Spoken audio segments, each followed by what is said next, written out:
A little bit of a segue, but we've already talked about the spiritual conditions of the last days. Tonight we're going to take a look at the geopolitical conditions of the last days. In Matthew 24, once again we're using Matthew 24 as our guide for the conditions of the last days. And the Lord Jesus has been given a tour by the disciples of the Temple Mount area there, and he's told them that there's not going to be left here one stone upon another that shall not be thrown down. They asked the Lord, tell us, when shall these things be, and what shall be the sign of thy coming and of the end of the world? In verse 4, Jesus answered and said unto them, take heed that no man deceive you, for many shall come in my name, saying, I am Christ, and shall deceive many. And we use that verse along with verse 11 that says, and many false prophets shall rise and shall deceive many. And again, verse 24, for there shall arise false Christ and false prophets, as our text for the spiritual conditions of the last days. Now verse 6 and the first part of verse 7, our text for the geopolitical conditions relates to war. Verse 6 says, and ye shall hear of wars and rumors of wars, or saber rattling as it's termed today. See that ye be not troubled, for all these things must come to pass, but the end is not yet. So in the course of human history, there's always been wars, and some wars have been so long and so harmful, so inflicting, so widespread that people have thought this is the end of the world, but it wasn't even close. Because then you have verse 7. For nation shall rise against nation, and kingdom against kingdom. So wars have always been a part of human history, and tonight we're going to take a look at conflicts, but we're also going to take a look at confederacies as far as the geopolitical conditions. So we begin with conflicts, and wars have always been part of human history ever since there's been a sinful nature. So from the time that Cain killed Abel, we've had war. And James tells us, from whence come wars and fightings among you? Come they not hence, even of your lusts which war in your members. So war is as old as sin itself.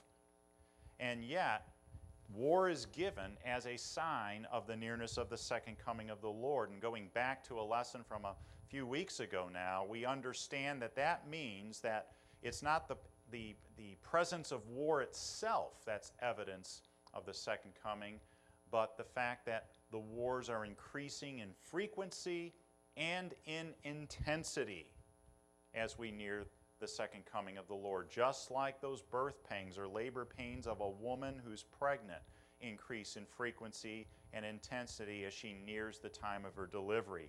So it is with wars. Case in point, even though war has been part of human history, the 20th century was dubbed the century of war. Why?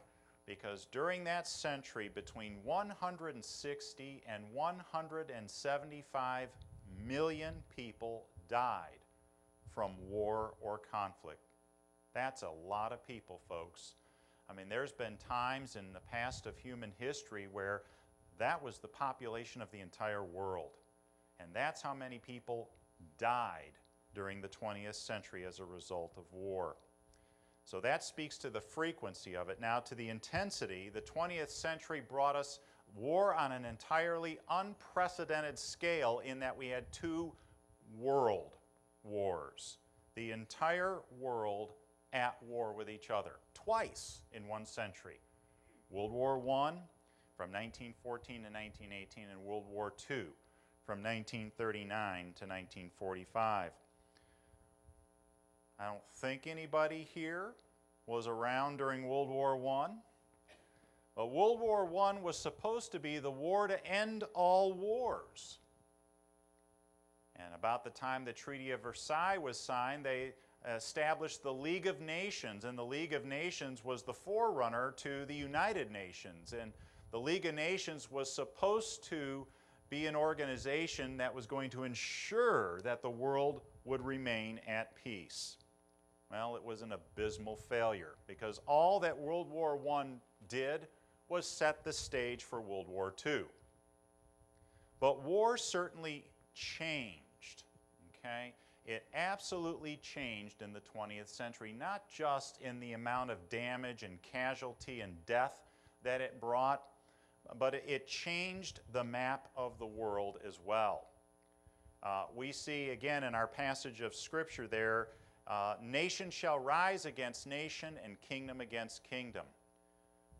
For basically 5,900 years of human history, folks, 5,900 years out of 6,000 years of human history, the world's been composed of empires and kingdoms, dictatorships, monarchies, if you will. And what happened, particularly with the advent and conclusion of World War I, was the toppling of empires and kingdoms being replaced with democracies and nations. And interestingly enough, when Jesus said, nation shall rise against nation, I mean, that is, we get that. We totally understand that. But see, back then, that was not all that common, because nation is the folks, it's smaller than a kingdom, and it's usually folks of the same race or ethnic background. And yes, there's always been squabbles, but not continual, widespread squabbles between folks of the same ethnic background or race. They're usually the ones banded together fighting those who are not the same race or ethnic background. And yet one of the marks of the last days is that there would be wars even within ethnic backgrounds. Ethnic cleansing would also occur between those of different races and different ethnicities. And so World War I brought about a transformation of world governments, a transformation of the entire geopolitical landscape. And a case in point, a famous 19th century expression was that the sun never set upon the British Empire. And we have a map there in the upper left-hand corner there, and if you look at the salmon color, it's somewhat salmon color, pink, salmon, that represents all of the British colonies as of 1900 in the world. So you see that the sun truly never did set upon the British Empire. But then came World War I.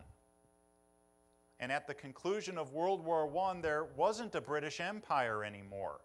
Britain gave up. Britain wasn't conquered, but Britain gave up oversight in many of its colonies, and many of those colonized territories gained national independence between World War I and World War II.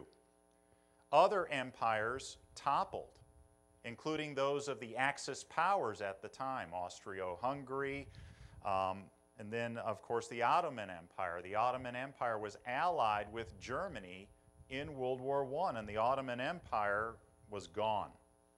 Then, of course, the Russian Empire was toppled by the Bolshevik Revolution and the institution of Soviet communism. Wow. Now, we'll actually talk a lot more about all of this when we talk about the revived Roman Empire in a future lesson. We're going to go into great detail and show you from history that the Roman Empire has not ceased to exist.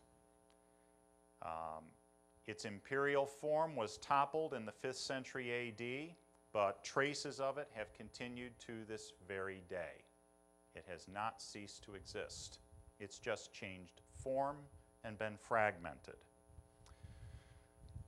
All right, so we mentioned that the League of Nations failed, and World War I set the stage for World War II. And World War II claimed more lives than any war in history. In fact, it could be argued that possibly more lives than all wars previously fought combined. It was the closest thing to Armageddon that the world to this date has ever seen. And yet it's not worthy to be compared with Armageddon. But it is the closest thing to Armageddon that the world has seen.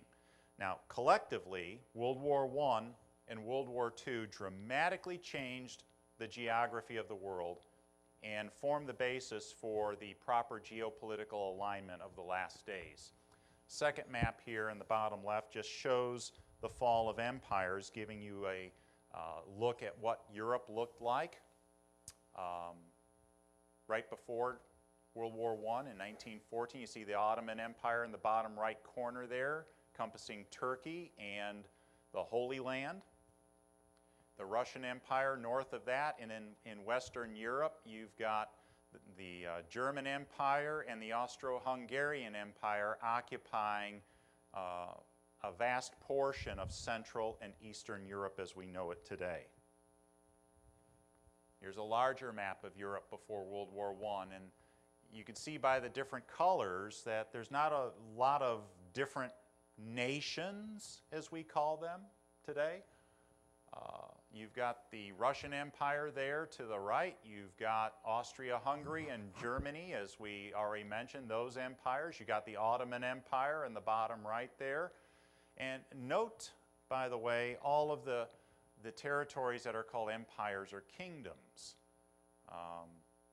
The Kingdom of Italy, the Kingdom of Spain, the United Kingdom, the Kingdom of Norway and Sweden, the Kingdom of Denmark. A lot of kingdoms. We'll talk more about that in a minute.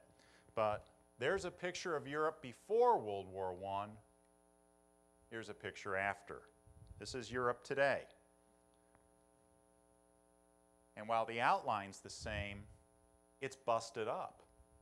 There's a lot more independent nations today.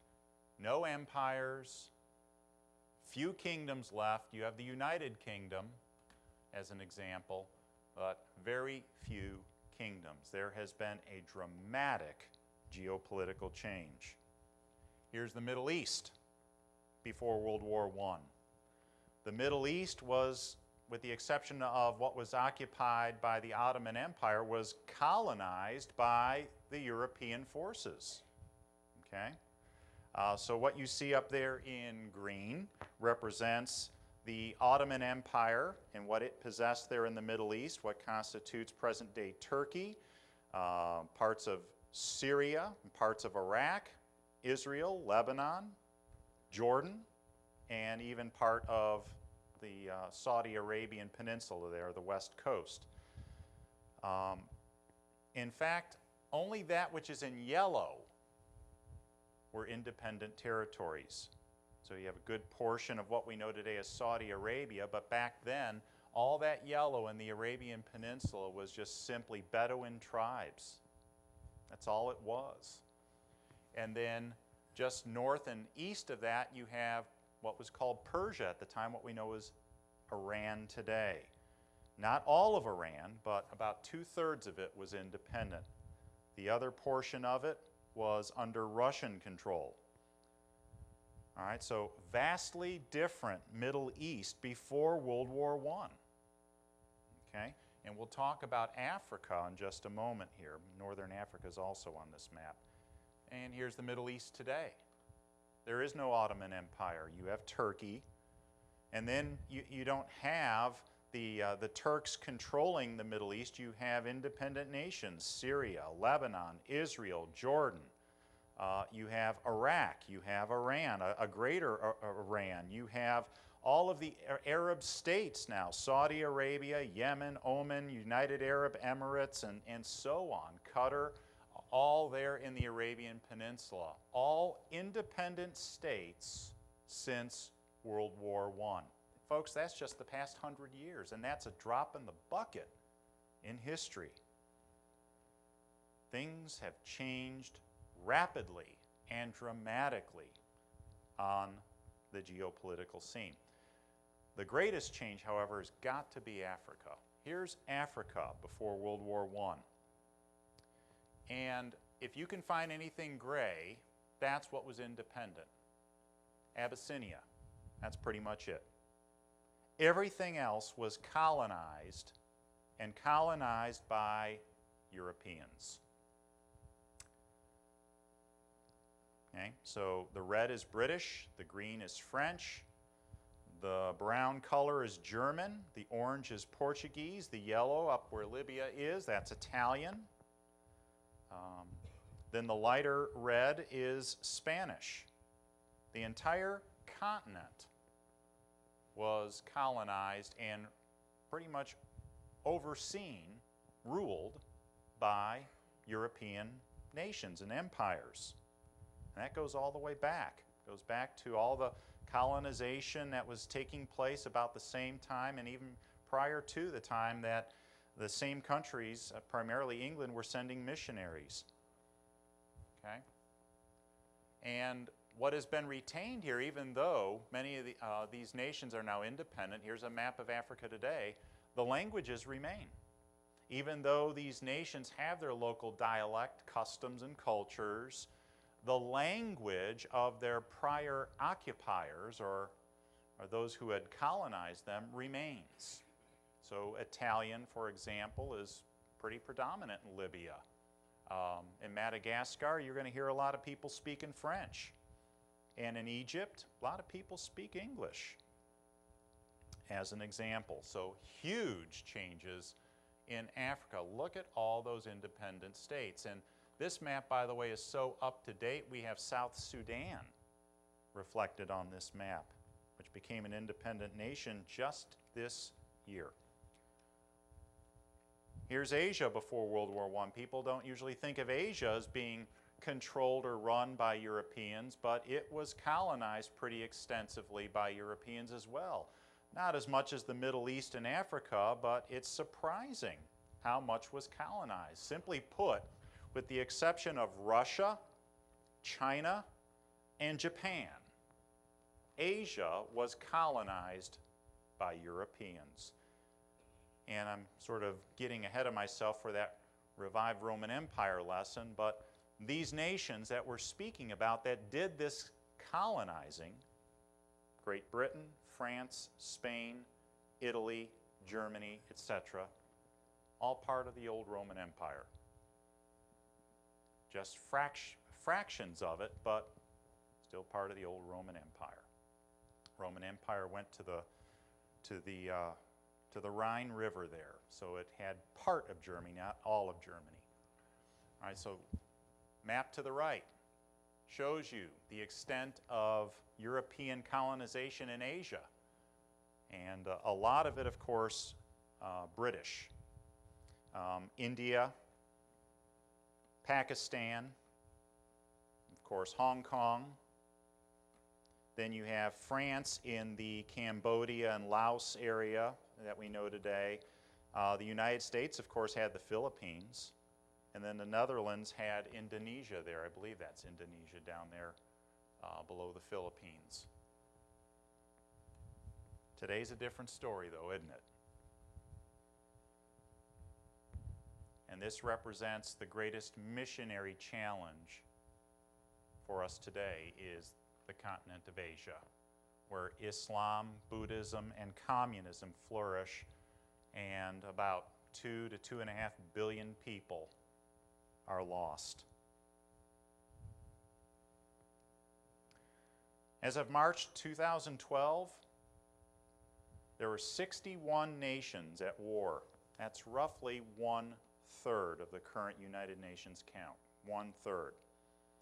Our text mentioned rumor of war, and the best rumor of war is what we mentioned in our prophecy, or in the news discussion earlier tonight, which is the conflict between Israel and Iran. A lot of saber rattling. They've done everything except pull the trigger, haven't they? There's been 4 great Arab-Israeli conflicts to date. The conflict that started just before Israel's independence and carried on through it from 1947 to 1949. Then you had another conflict in 1956, and then you had the Six-Day War in June of 1967. And then you had the Yom Kippur War in 1973. You heard right, the Yom Kippur War. Egypt and Syria thought that Yom Kippur would be the perfect time to strike Israel, since it was a day of rest. It's a Sabbath, if you will. Israel is not supposed to do any servile work during that time. It's a day of mourning, it's a day of fasting, it's a day of worship. It's the holiest day on their calendar, and so their enemies thought, let's get them at this very vulnerable time. Yom Kippur is Wednesday. Thought I'd bring that back up. But I'll say this. I'm just throwing this out there, that, not to be overly political, but that door swings both ways. If I was Israel and I was attacking a Muslim country, I would attack on a Friday. That's their day of prayer. Just saying. All right. I just had to throw that in there. So 4 great Arab-Israeli conflicts, but folks, they all pale in comparison with the one that's coming. The one that I believe could happen before we leave tonight. It could start before we leave tonight. And that's the war that's described in Psalm 83, which could, a number of things could trigger it. We don't know exactly when it's going to happen. We don't know exactly what's going to trigger it. But it does appear that the destruction of Damascus is a huge reason for it. And we've already talked about a couple of things that could be the trigger events for this war. Israel's preemptive attack on Iran's nuclear facilities, or as we've seen, Iran has already said they will launch a preemptive strike, and they could easily, through Hezbollah, launch chemical weapons into Israel and claim innocence. If Hezbollah can say they didn't do it either, when in fact they certainly did. Any one of these things could easily be a trigger event to launch this war. And again, we'll talk more about it in a future lesson if we're still here, and we'll see that when it does happen, when that great and final Arab-Israeli war takes place, it's not going to be dragged out for weeks and months. If I understand my Bible right, it's over in 12 hours.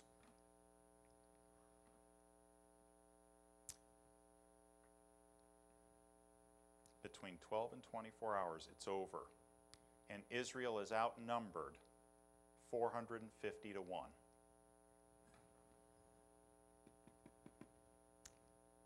That's what you call a miracle, isn't it? I'll throw another trailer out there, if you will.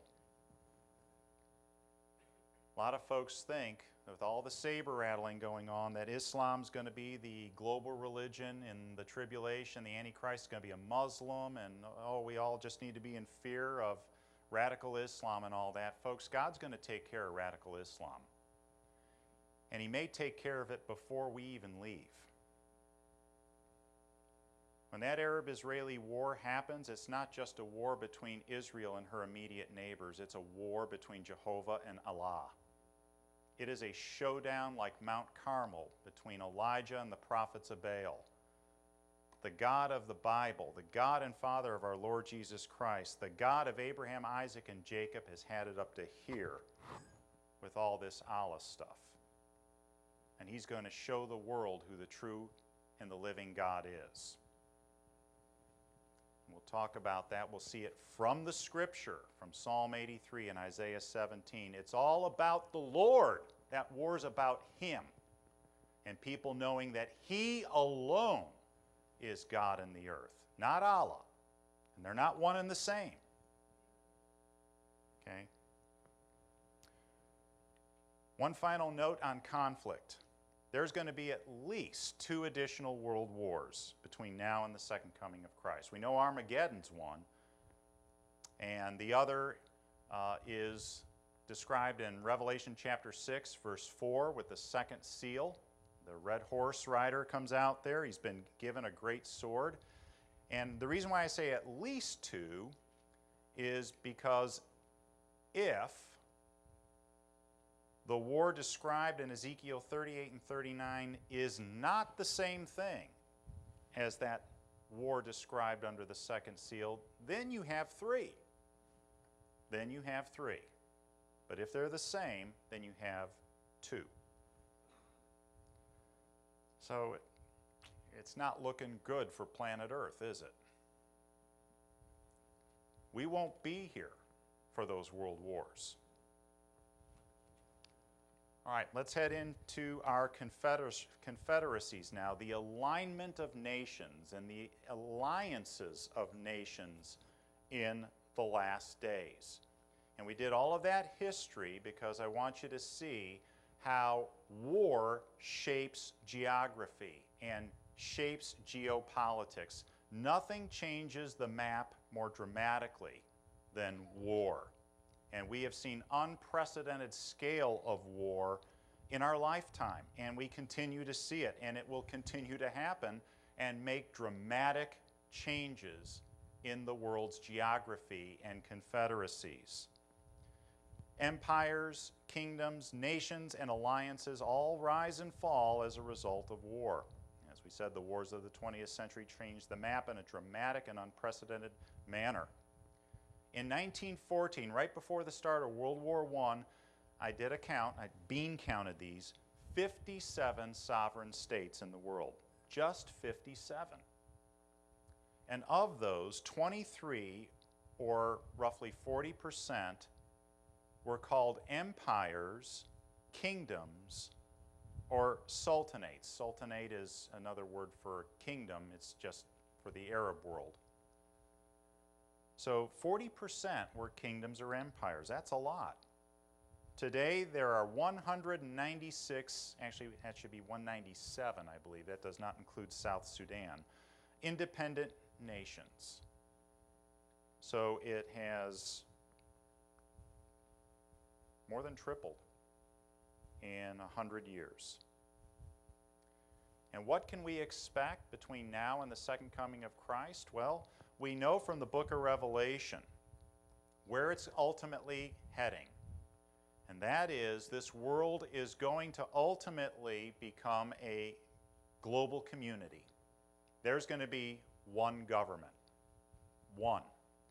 And the world itself will be divided up into 10 regions. 10 geographical regions. That's where it's headed. And here's scripture to support it. In Daniel 2, verse 42, we know the context from Daniel chapter 2, Nebuchadnezzar's image from his dream there, and the head of gold, the chest and arms of silver, the belly and thighs of brass, the legs of iron, and then the feet and toes, part iron, part clay, and it represents the succession of Gentile world empires, starting with Babylon, the head of gold, all the way through to the revived Roman Empire, which is the feet and toes of part iron, part clay. And Daniel 2:42 says, and as the toes of the feet, how many toes are on a person? 10. And as the toes of the feet were part iron and part clay, so the kingdom shall be partly strong and partly broken. And we'll explain all of that when we talk about the revived Roman Empire, because that has been fulfilled and is being fulfilled through what we see today in the old parts of the old Roman Empire. After this I saw in the night visions, going to Daniel 7, verse 7 and 24, and behold, a fourth beast, dreadful and terrible and strong exceedingly, and it had great iron teeth, and it devoured and brake in pieces, and stamped the residue with the feet of it. And it was diverse from all the beasts that were before it, and it had 10 horns. So Nebuchadnezzar has a dream. He sees this image, and at the bottom of the image are these toes of part iron, part clay. It has 10 toes. In Daniel 7, Daniel has a vision, and he sees an alternative view, if you will, of the same Gentile world powers. They're not depicted as metals, but as beasts. And so Babylon is the winged lion, and that has the wings plucked.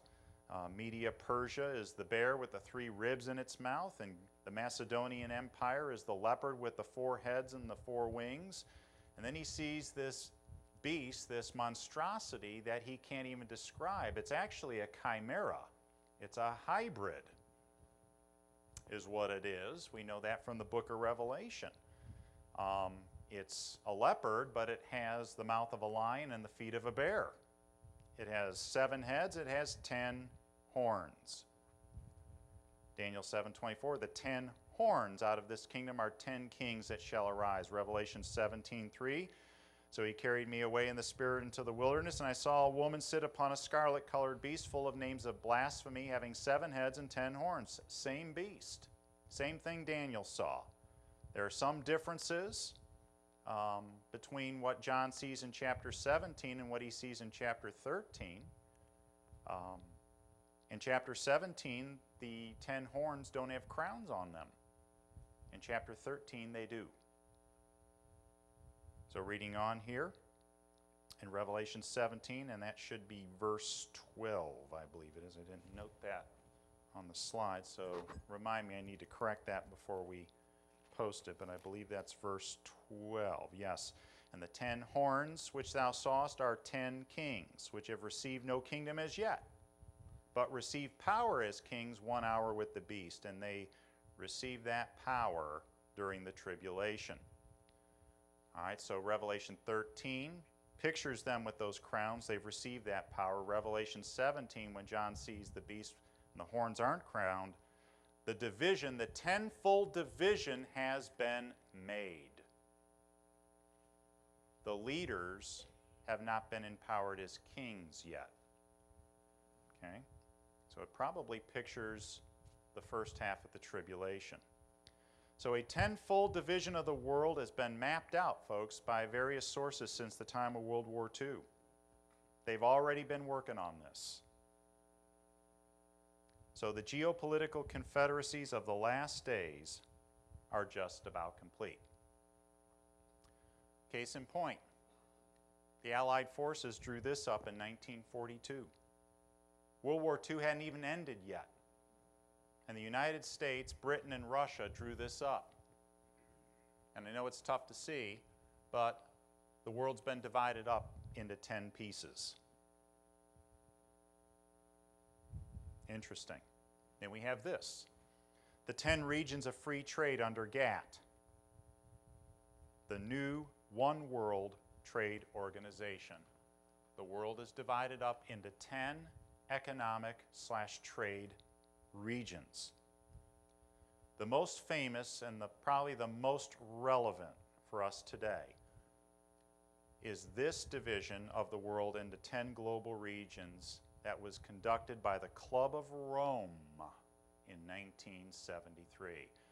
Yes, if Rome is doing the dividing, we need to be paying attention. Okay? Because it is a Roman Empire, after all, is it not? And there you have it. The world divided up into 10 regions by the Club of Rome. Now, is this going to be the 10 regions that are described in the book of Revelation? Is this the way it's going to go? We don't know. We don't know. But the point is this.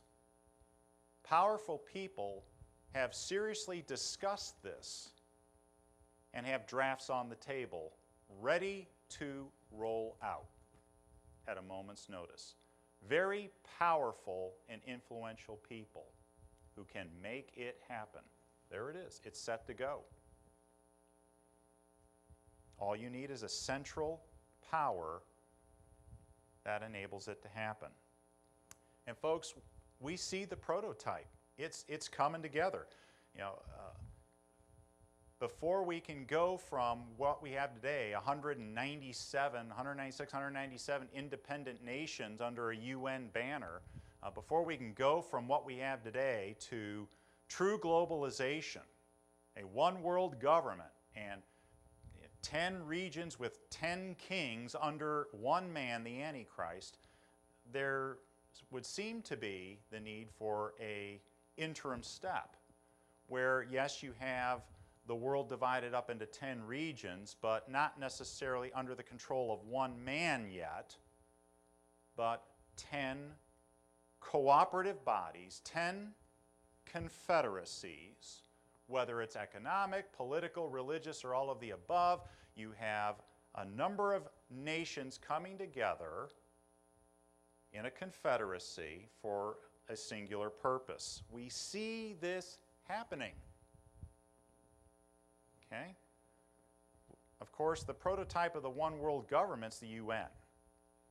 But there's already at least eight of the 10, 8 confederacies out there, economic, political, and so on, that encompass the regions we've talked about.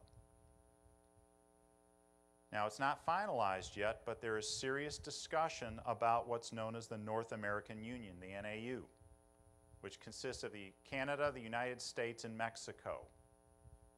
NAFTA, remember NAFTA? It's out there, okay? North American Free Trade Agreement. The NAU would be the political counterpart to that economic agreement, which would create a United States of North America, spanning from Canada to Mexico. Then you have the Caribbean Community, or CARICOM. You have the Union of South American States, or UNASUR, which encompasses currently 12 South American nations plus 2 observer states.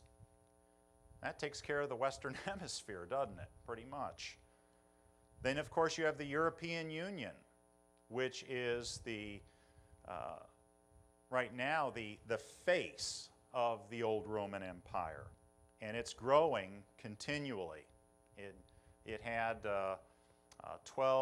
between 12 and 15 member states for a while there, and now it has over 20 and looking to expand. And then I didn't even know that this was still out there, but y'all remember the Commonwealth of Independent States right after the fall of the Soviet Union? You remember that? That's still out there. And Putin's trying to pull it all together. He's trying to expand it into a Eurasian Union. That was recently in the news, where basically all of the former Soviet republics, including all those Islamic republics that are that used to be in the southern part of the Soviet Union, they're independent nations now, he would look to bring them all back into the fold, much of Eastern Europe again, so basically the entire former Soviet Union plus, and create what's known as the Eurasian Union. But the Commonwealth of Independent States is the forerunner to that. Then you have the African Union, which is a confederacy of, obviously, African states, nations. You have the Arab League, which takes in the Middle East. And then you have the Association of Southeast Asian Nations, or ASEAN, and that takes in the island nations there in the South Pacific. So really the only one that's a major nation that's not accounted for is China. But all the other major nations are accounted for, and it's out there. The roadmap is set. Very interesting indeed. All right, so now let's take a look at some specific confederacies the Bible speaks of in the last days. And we're going to see these things are in place. There's final touches that need to happen, absolutely. We said it's almost complete. All the major players are there. They're all in position. It's just last minute, let me put a little bit more makeup on you before we draw the curtain. That's how close we are. The first of these, and we're not going to spend any more time on this other than to mention it because we'll have a whole series of lessons on this alone, and that is the revised Roman Empire and Babylon the Great. That's a confederacy. That confederacy is described in Revelation 17. The revised Roman Empire is pictured by that beast having 7 heads and 10 horns. It describes the Antichrist, but also his empire, the revised Roman Empire. It's also the feet and toes of part iron, part clay in Daniel 2, the 10-horned beast of Daniel 7, which is the final form of the fourth beast, and then the beast of Revelation 13:1. But in Revelation 17, you not only have this scarlet-colored beast having 7 heads and 10 horns, there's the mention of a woman who's called the Great Whore, and she's riding the beast. An interesting place to be. Why is she riding the beast? Because she controls him.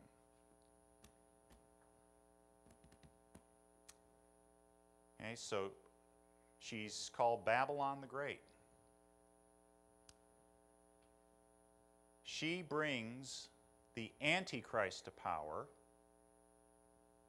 and that's pictured in 2 Thessalonians 2, where it talks about two events: the great apostasy, a great falling away, and then the revealing of that man of sin, the son of perdition.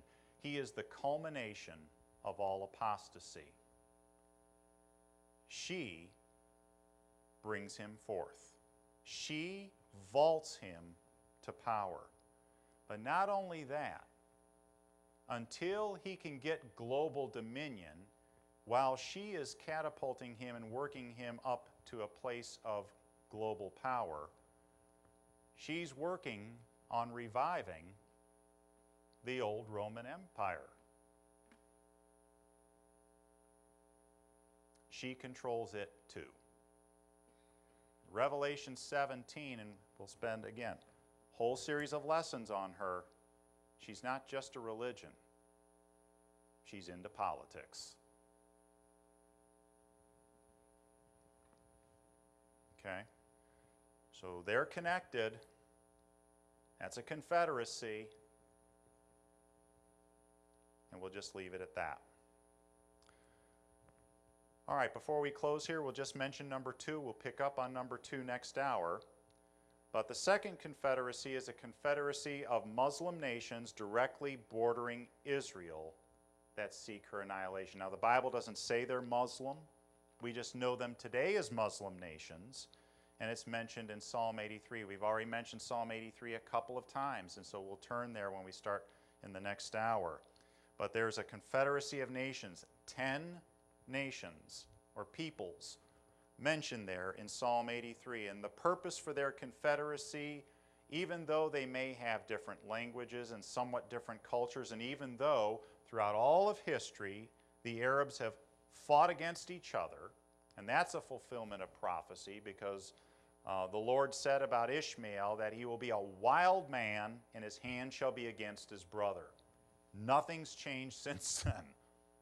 Okay? But the one thing that brings them all together is their common hatred for the Jewish people in the nation of Israel. And so in Psalm 83, what brings this confederacy together is the annihilation of the nation of Israel. The words used there, and we'll see next hour, is, let us cut them off from being a nation. 21st century vernacular, quoting Ahmadinejad, wipe them off the map. So the very words, the very tone, the very spirit of those words has been repeated in our day. And so we'll close by just circling back to what we started with in our prophecy and the news discussion. We're right there.